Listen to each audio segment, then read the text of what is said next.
it's expanded at least in two ways. One is it has explicitly expanded into national infrastructure beyond military and clearly nuclear installations, or even beyond just military leaders. We had several Israeli officials leaking to the Wall Street Journal and to Arabic media today that the head of Iranian Supreme Leader Khamenei is not off the table.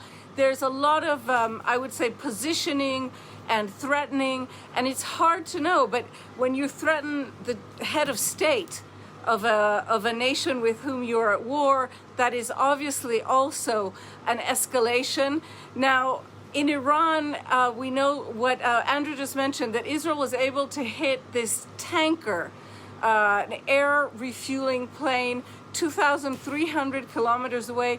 That is not only useful for Israel in terms of diminishing Iran's ability to use its planes, but it's also a warning shot. It's a different kind of warning shot at Iran, showing that Israel has capabilities that it was not previously known to have, to reach that far without putting in danger, so it appears, its own airplanes or its own pilots. Very interesting, particularly given what you just said about the Supreme Leader and the quote, not off limits, according to, as you say, US reports quoting those Israeli sources. And yet we're hearing from the IDF spokesperson today, and we're going to speak shortly to an IDF spokesperson as well.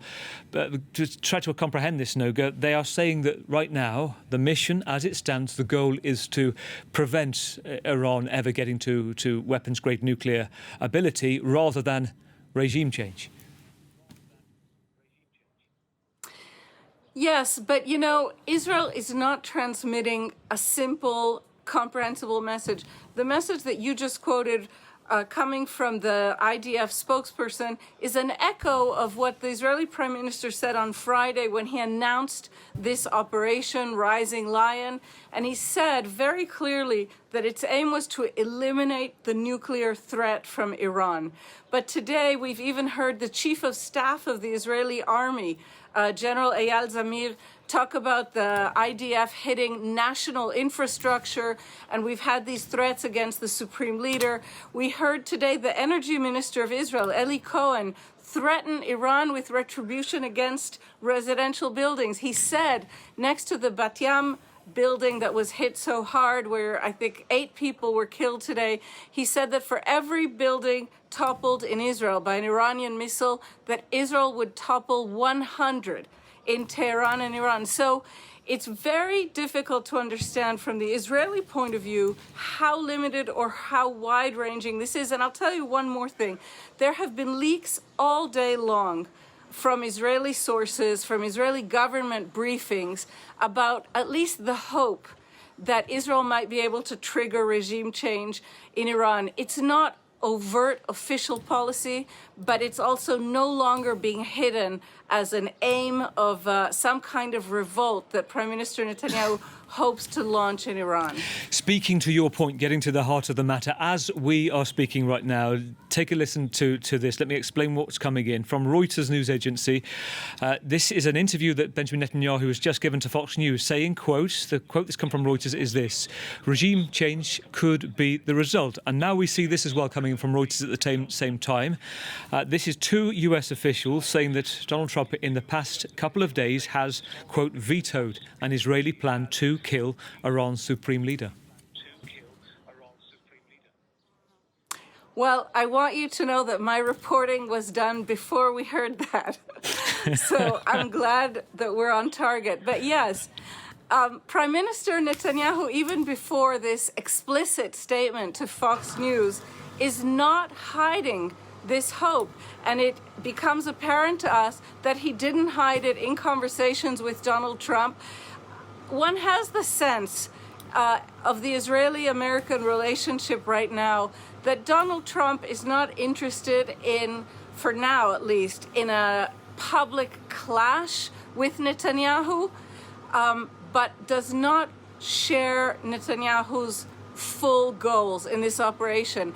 And so we're actually seeing a sort of Donald Trump rarely seen in public acting with nuance, posting on his Truth Social that he expects that Israel and Iran are going to sign a peace treaty soon. He, in fact, revealed in a Truth Social post in the last hour that there are meetings underway to try and come to some agreement between Israel and Iran. We had certainly not heard of that before. And he said that he hopes to make the Middle East great again. That is quite different than what we're hearing now openly from the Israeli Prime Minister. And it's certainly very different from what we have heard from a long while and still hear from the Iranian leadership, which is that Israel should be eradicated from the face of the earth. And briefly, you're not hearing anything from Israeli sources, military sources, with a view to say how many days we should expect this? Is it being deliberately obscure given military operations right now?